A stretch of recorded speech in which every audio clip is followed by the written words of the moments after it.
Každý 16.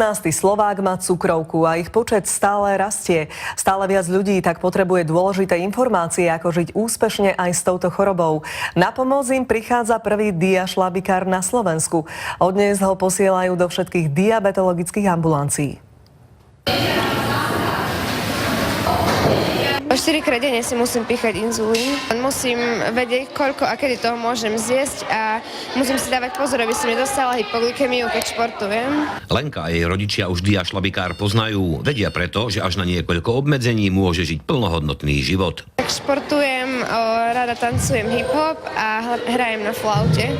Diašlabikár má v prvom rade pomáhať rodinám, v ktorých sa cukrovka objaví. Ako ho liečiť, ako mu pomáhať, ako sa má stravovať, aké pravidlá musí dodržiavať pri športovaní, na čo má nárok, na čo má právo. Toto všetko je uvedené v šlabikári. Myslím si, že nebude napomocný len samotným pacientom z diabetes, ale hlavne okoliu. Keď mi zistili cukrovku, tak prvá reakcia mojich kamarátok bola, že príde domov, ako bude vyzerať nejak inak a bola som stále tá istá Mirka. Svetoví diabetológovia tvrdia, že 85% osudu diabetika závisí od neho samotného. Týmto sa táto choroba líši od ostatných. Aj s pomocou takéhoto diašlabikára budú môcť dospelí aj detskí diabetici využívať spomínaných 85% naplno. Marek Baláš, televízia Markíza.